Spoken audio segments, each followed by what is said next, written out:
Law for engineers code law 132 में जो दूसरा मॉड्यूल है वो बात करता है general principles of contract under contract act 1872। MET में जो लॉ फॉर इंजीनियर्स है वो बीटेक के स्टूडेंट्स को, चाहे वो MET institute of food technology हो, बायोटेक्नोलॉजी हो या प्रॉपर इंजीनियरिंग कर रहे हों, सबको इसके बारे में बताया जाता है और कॉन्ट्रैक्ट एक्ट के बारे में जानना आपके लिए ज़रूरी है। तो उसका जो सिलेबस है जो मॉड्यूल 2 का, वो बात करता है कि सेक्शन 1 to 75 जो जनरल बातें हैं इंडियन कॉन्ट्रैक्ट एक्ट की, which include government as contracting party, kinds of government contract and dispute settlement, standard form contract, promissory estoppel and legitimate expectations, इन सब के बारे में आपको जानकारी देनी है मॉड्यूल 2 में।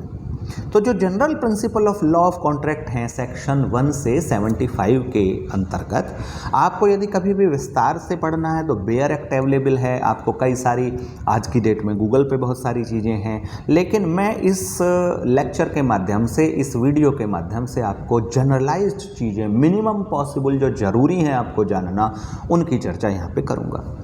तो सबसे पहले जानना ज़रूरी है कॉन्ट्रैक्ट क्या होता है। As per section 2H of the Contract Act, an agreement which is enforceable by law is termed as contract। कोई एग्रीमेंट जिसको लॉ के द्वारा एनफोर्स किया जा सकता है वो कॉन्ट्रैक्ट कहलाता है। और इसके एग्जाम्पल हैं, जैसे आपको जब आप नौकरी करते हैं तो आपको लेटर ऑफ अपॉइंटमेंट मिलता है, it's a type of contract.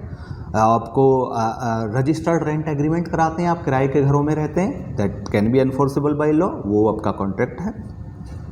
तो a contract determines the characteristics under which promise made by contracting parties shall be legally binding on them. It specifies the remedies that are available against a person who fails to perform the contract entered into by him in a court of law। तो जो contract में शर्तें लिखी होती हैं वो दोनों party पर बाइंडिंग होती हैं, और उसी कॉन्ट्रैक्ट में ये भी लिखा होता है कि यदि एक पार्टी या दोनों पार्टी या पहली पार्टी या दूसरी पार्टी कॉन्ट्रैक्ट की किन्हीं भी शर्तों का उल्लंघन करती है तो उसके दूसरी पार्टी के पास में रेमेडीज़ क्या हैं। इस तरह का एक मोटा मोटी कॉन्ट्रैक्ट होता है। कई तरह के कॉन्ट्रैक्ट होते हैं, तो टाइप्स ऑफ कॉन्ट्रैक्ट मैं आपको बताऊं तो on the basis of validity और enforceability we have 5 different type of contracts. ठीक है, ये 5 डिफरेंट टाइप किस हिसाब से हैं, on the basis of validity and enforceability, जिसमें फर्स्ट है वैलिड कॉन्ट्रैक्ट, द सेकंड है वॉइड कॉन्ट्रैक्ट, द थर्ड है वॉइडेबल कॉन्ट्रैक्ट, 4 है इलीगल कॉन्ट्रैक्ट एंड 5th है अनएनफोर्सिएबल कॉन्ट्रैक्ट। इन सब के बारे में भी मैं आपको बताऊंगा आगे। ये टाइप ऑफ कॉन्ट्रैक्ट हो गया यहाँ तक कि हमारे पास 5 तरह के कॉन्ट्रैक्ट हैं on the basis of validity और एनफोर्सेबिलिटी के आधार पर। एक कॉन्ट्रैक्ट में एलिमेंट क्या क्या होते हैं, क्या क्या चीज़ें हैं, जब वो हों तो हमें पता पड़े कि ये एक प्रॉपर कॉन्ट्रैक्ट हुआ। All contract must contain these 6 essential element. अगर इन 6 जो मैं चीज़ें आपके सामने बता रहा हूँ इनमें से कोई भी चीज़ मिसिंग है तो समझिए कि वो कॉन्ट्रैक्ट वैलिड कॉन्ट्रैक्ट या सही तरीके से ड्राफ्ट किया हुआ कॉन्ट्रैक्ट नहीं है। And these things are, one is offer, किसी भी कॉन्ट्रैक्ट में पहले एक ऑफर किया जाता है, दूसरा है फिर उस ऑफर का एक्सेप्टेंस।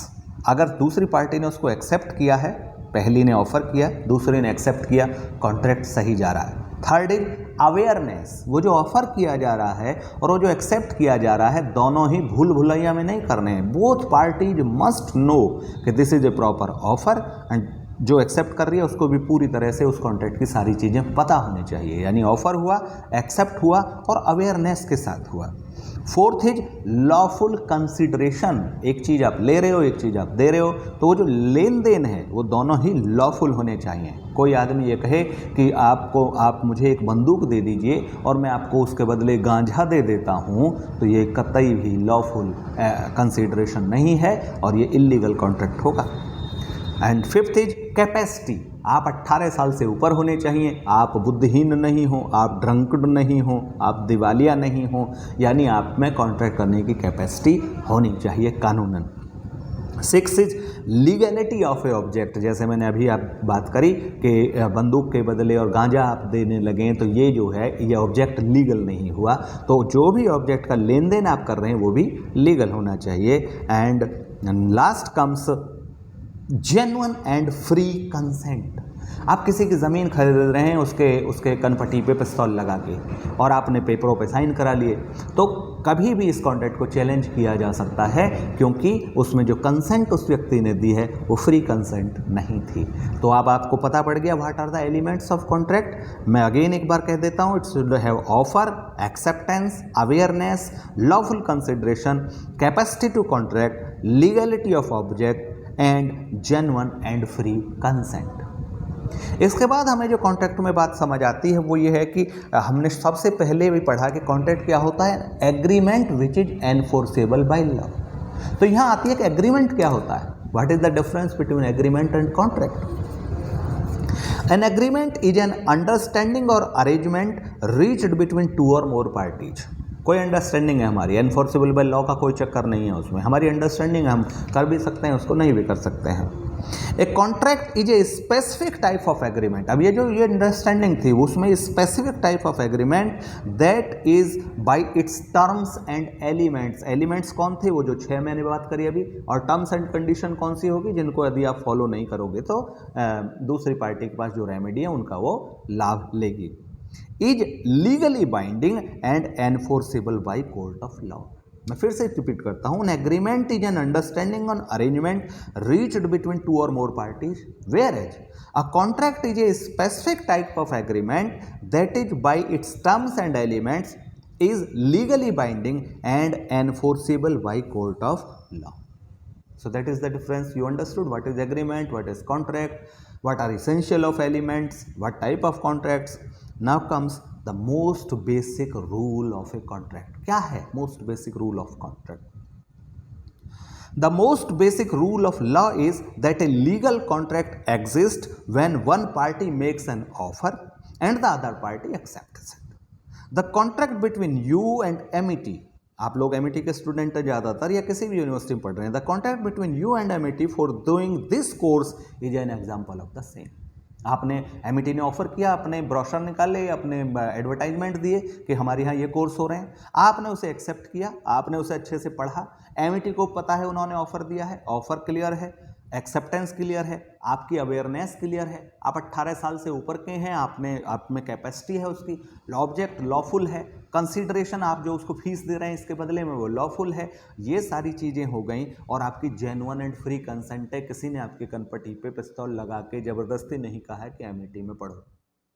तो this is what the example of आपका कॉन्ट्रैक्ट का इसेंशियल एलिमेंट है। ठीक है, कॉन्ट्रैक्ट को डिस्चार्ज कब माना जाता है, कब कॉन्ट्रैक्ट शुरू हो गया। अब जैसे आप एमईटी में आए, एडमिशन लिया, फर्स्ट ईयर हो गया, सेकंड ईयर हो गया, थर्ड ईयर हो गया, क्या ये कॉन्ट्रैक्ट डिस्चार्ज होगा? No, till the time you do not get your degree from here, and degree on the basis of your merit. It is not that कि आपने एडमिशन ले लिया और आप पेपर भी ना दें, कुछ भी ना दें, फिर भी यू कैन क्लेम कि नहीं मुझे डिग्री दो। नो, कॉन्ट्रैक्ट में क्लियर लिखा हुआ है आपको सारे पेपर्स पास करने पड़ेंगे और टाइमली पास करने पड़ेंगे, नहीं पास करेंगे तो आप बैक में जाएंगे, बैक में भी पास करेंगे, और फिर जब कुछ एक मिनिमम स्कोर आप कर लेंगे तो आपको डिग्री दी जाएगी।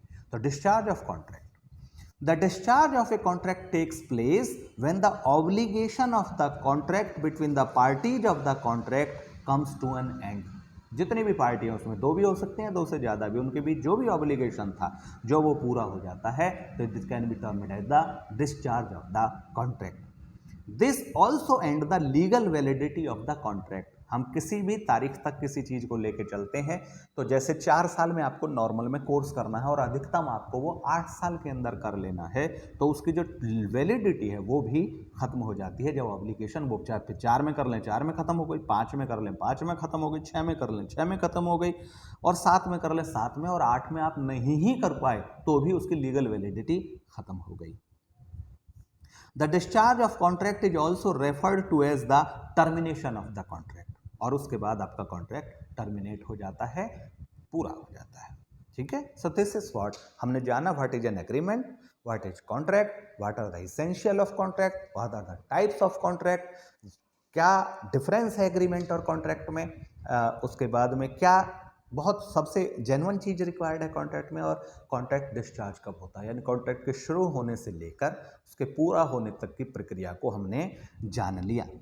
Now there are people, can everybody make a contract? No, there are few people who cannot make a contract, who cannot enter into a contract. The law recognizes three categories of individuals who lack the capacities to contract. और वो कौन कौन है? Minor, 18 साल से कम as वाला आदमी contract नहीं कर सकता है। इंडिविजुअल्स विद साइकोलॉजिकल डिसेबिलिटीज, जो जिन रिटार्डेड है, मेंटली रिटार्डेड वगैरह लोग हैं, जो समझते नहीं चीज़ों को, ठीक ठाक लगते हैं देखने में लेकिन उन्हें चीज़ समझ नहीं आती है, साइकोलॉजिकल कोई डिसऑर्डर है, वो कॉन्ट्रैक्ट नहीं कर सकते।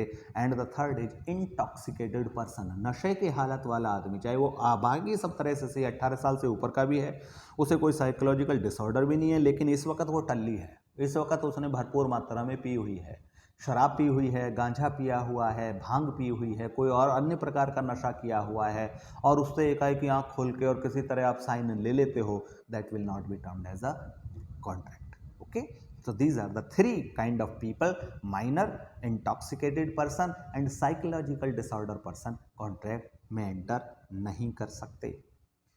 अब कभी कभी ये होता है कॉन्ट्रैक्ट हमसे पूरा नहीं हो रहा, हम उसे टर्मिनेट करना चाहते हैं। How can a contract be terminated? If a party decides to terminate the contract, written notice must be used for the termination.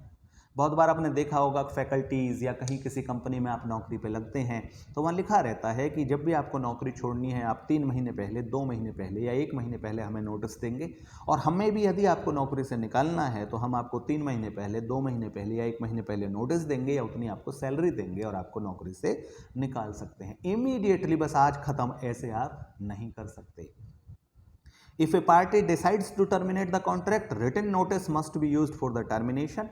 Once the party has established the reason for contract termination, they must notify the other party with their intentions. जब भी आपको ये करना है तो चुपके से, छोरी से नहीं करना है, आपको स्पष्ट रूप से दूसरी पार्टी को बताना है कि हमको इन कारणों से और इन चीज़ों के चलते हम कॉन्ट्रैक्ट को टर्मिनेट कर रहे हैं, और अगर आप ऐसा करते हैं तो वो लीगल टर्मिनेशन आपका कॉन्ट्रैक्ट का माना जाएगा। तो ये हुई बहुत सारी कॉन्ट्रैक्ट से रिलेटेड बेसिक चीज़ें। अब गवर्नमेंट कॉन्ट्रैक्ट, गवर्नमेंट कॉन्ट्रैक्टर, ऐसा भी वर्ड आपने सुना होगा, और गवर्नमेंट भी कॉन्ट्रैक्ट लेती है और गवर्नमेंट कॉन्ट्रैक्ट देती है। तो अभी इस मॉड्यूल में आपको पढ़ना है what is a government contract. Government contracts are contracts undertaken by government for varied purpose like construction, management, maintenance, repair, manpower supply, IT related projects etc.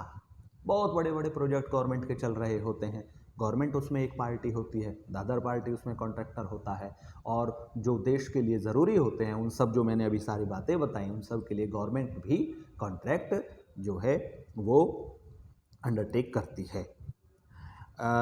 The involvement of central government और state government और government body in a contract makes it A government contract, क्योंकि इसमें एक party government है, चाहे state government हो, चाहे central government हो, या गवर्नमेंट की कोई बॉडी बनाई हुई है जैसे प्राधिकरण वगैरह या कुछ भी हैं, तो वो सब जब कॉन्ट्रैक्ट कर रहे होते हैं, चूंकि इसमें एक पार्टी गवर्नमेंट है, तो this type of contract are known as government contract.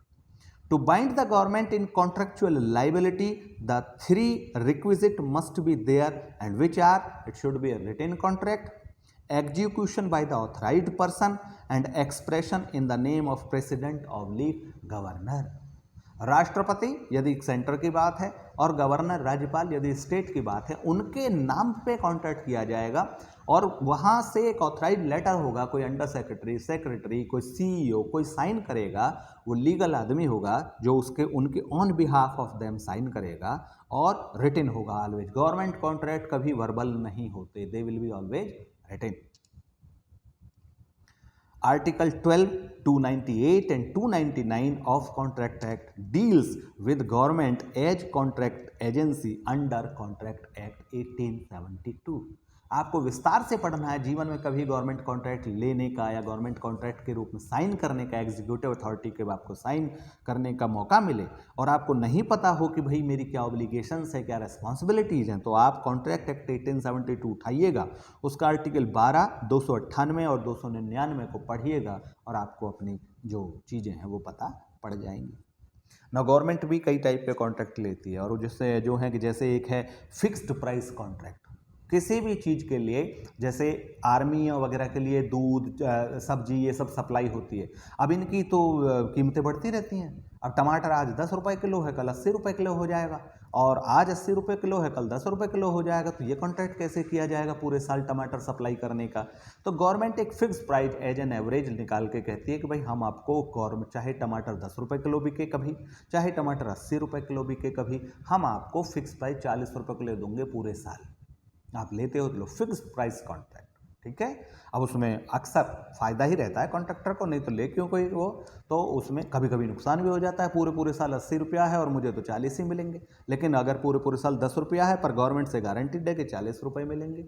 Fixed price contract. Second as cost reimbursement contract, आप काम कर दीजिए हमारा और उसके बाद में हम आपकी कॉस्ट दे देंगे। जैसे गवर्नमेंट हॉस्पिटल्स के साथ अनेकों बार कई डिपार्टमेंट का कॉन्ट्रैक्ट होता है कि उनके एम्प्लॉय का आप ट्रीटमेंट कर दीजिए और वो जो बिल आप जब हम वहाँ पे गवर्नमेंट के पास में जाएगा तो गवर्नमेंट उसको कॉस्ट को रिम्बर्स कर देती है। Cost reimbursement contract. तीसरा है incentive contract.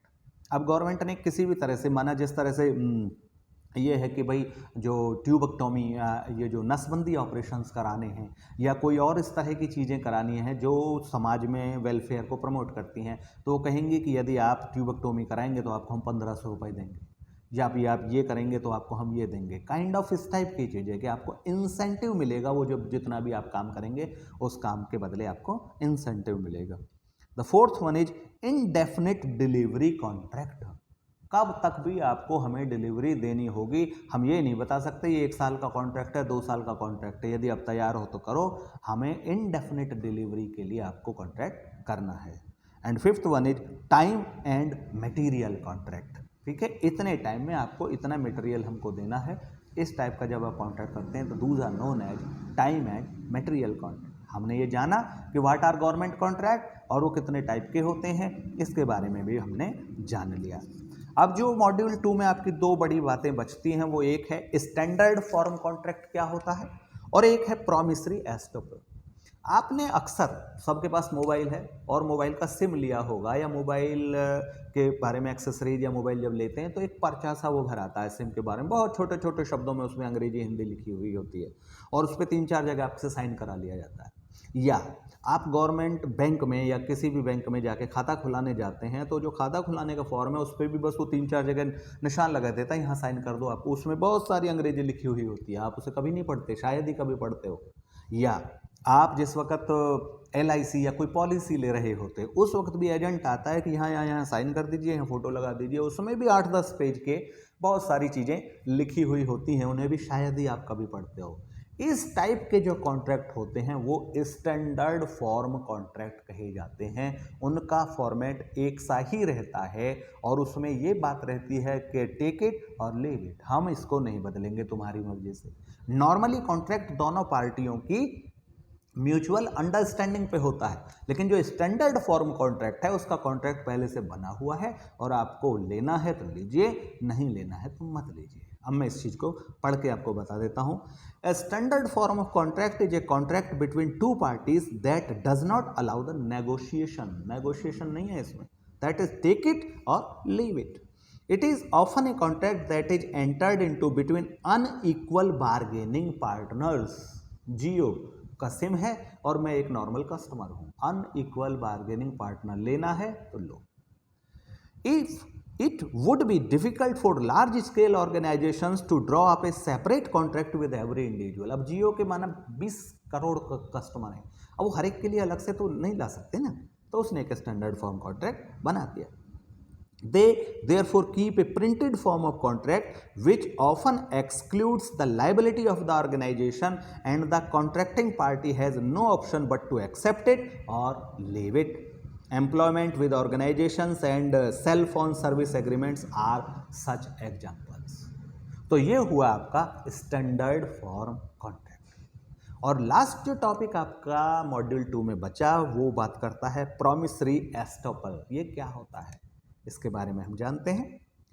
Within contract law, promissory estoppel refers to the doctrine, it is a doctrine, that a party may recover on the basis of promise made when the party's reliance on that promise was reasonable and the party attempting to recover determinately relied on that promise. कोई एक ऐसा contract जो शायद written में भी नहीं है, लेकिन जो आपने प्रॉमिस मुझसे किया और मैंने उस पर पूरी तरह विश्वास करते हुए इस प्रॉमिस के अनुसार काम किया और फिर वो प्रॉमिस झूठा निकला, तो मेरे पास ये अधिकार है कि इसके कारण मुझे जो हानि हुई उसकी रिकवरी मैं आपसे ले सकता हूँ। इस डॉक्ट्रिन को कहते हैं प्रॉमिसरी एस्टोपल। लेकिन इसमें जो इसेंशियल पार्ट है वो ये है, पहला कि मैंने आप पे पूरी तरह से विश्वास किया, दूसरा आपके उस विश्वास करने के कारण, आप पर उस विश्वास करने के कारण मुझे वास्तव में नुकसान हुआ, और तीसरा कि वो जो नुकसान मुझे हुआ है वो आपके विश्वास पर विश्वास करने के कारण हुआ है, मेरी किसी गलती के कारण नहीं। यदि ये चीज़ें हैं तो मुझे आपसे रिकवरी का अधिकार बनता है। इस डॉक्ट्रिन को कहते हैं promissory estoppel. The doctrine prevents the promiser or enterprise from going back on their word or promise। आप अपने वादे से मुकर नहीं सकते। For example, a vendor makes an oral promise to customer to replace the goods if they do not fit consumer size requirement। अक्सर ऐसा होता है, हम कोई कॉन्ट्रैक्ट साइन नहीं करते जब हम किसी के यहाँ से कमीज लाते हैं, पैंट लाते हैं और ये सारी चीज़ें लाते हैं, और वहाँ सपोज जिस हम गिफ्ट दे रहे हैं किसी को, अब उससे ये तो पूछ नहीं सकते कि आपका 32 साइज है कि 34 साइज है। नॉर्मली गिफ्ट छुपा के ढक के इस तरह से दिया जाता है। तो अब हम ले गए 32 वहाँ से, अब काफ़ी कॉस्टली 2000 की शर्ट है, वहाँ पता पड़ा कि वो तो 34 आती है उनको या 30 आती है। अब अगर उससे हम कहते वक्त गए कि भाई देखिए हम गिफ्ट के लिए ले जा रहे हैं और अगर हमें ज़रूरत पड़ी तो इसे बदल लीजिए, अगर उसने कह भी दिया कि हाँ बदल लूँगा, अब हमने विश्वास कर लिया उस पर कि वो बदल लेगा। अब हम 32 नंबर की शर्ट ले गए, हमको तो खुद आती ही नहीं है वो 32 नंबर की, और जिसके लिए ले गए उसको भी नहीं आई। अब हम गए उसके पास बदलने, अब वो कह रहा मैं तो नहीं बदलूंगा, तो हम प्रॉमिसरी एस्टोपल की डॉक्ट्रिन के अंतर्गत उससे अपने 2000 रुपये वापस लेने या शर्ट को उस एग्जैक्ट साइज का बदलवाने के लिए बाध्य कर सकते हैं। For example, a vendor makes an oral promise to customer to replace the goods if they do not fit customer size requirement. The customer purchases the clothes and takes them home is the example जो मैंने अभी आपको बताया। The elements of a promissory estoppel claims are, क्या क्या है उसके elements है। 1, a promise clear and unambiguous in its terms। कई दुकानों पे लिखा भी रहता है सामान एक बार बेच दिया गया दोबारा लौटाया नहीं जाएगा, तो वो क्लियर है वहाँ पे लिखा हुआ। लेकिन जहाँ पे ऐसा लिखा भी नहीं है और उसने मान भी लिया तो इट इज क्लियर कि वो लौटा सकता है। Second, reliance by the party to whom the promise is made, और मैंने उस पर भरोसा भी किया जैसे कि साथ में प्रॉमिस किया गया है। Third, Reliance must be both reasonable and foreseeable, उसमें ये दिखना चाहिए कि भाई हाँ वास्तव में इसको लौटाया भी जा सकता है और ये है, इतना तो चलता है, ये चीज़ होनी चाहिए। And fourth, the party asserting the estoppel must be injured by the Reliance. आपने उस पर विश्वास किया, जैसे मैंने बताया, एक छोटा ही उदाहरण मैंने दिया कि 32 नंबर की शर्ट ना तो मुझे तो अपने लिए ली ही नहीं थी, जिसको ली उसको आ नहीं रही है। अब इसको अगर मैं वापस वो नहीं लेता है, बदल के मुझे देता है, तो मुझे 2000 रुपये की हानि हो रही है, सबको दिख रहा है। तो वो हानि होनी दिखती चाहिए, ये नहीं कि 32 को आ रही है या 32 मेरे को आ सकती है या कोई चीज़ है, तो तब उस वक्त चांस ये भी चल सकता है कि वो हानि तो हुई नहीं उसको कुछ, तो फिर उसको जब हानि नहीं हुई तो किस चीज़ का वो पेमेंट करेगा या कोई चीज़ है। ठीक है, तो ये होता है प्रॉमिसरी एस्टोपल। बहुत बड़ा चैप्टर है कॉन्ट्रैक्ट एक्ट और बहुत सारी चीज़ें हैं, पूरा इस पे को बेयर एक्ट है। कई सारे लेक्चर्स लिए जाएं, कई सारे घंटे का लेक्चर हो तो भी कम पड़ सकता है। इस चीज़ों को, बेसिक चीज़ों को समझ के आप इन पर और विस्तार से जब भी जहां मौका मिले उसको पढ़िएगा। बाकी क्लास में तो चर्चा होगी ही। This is module 2 law for engineers code 132 from doctor Deepak Kumar Sharma for the Amity law students for various different sections. Thank you.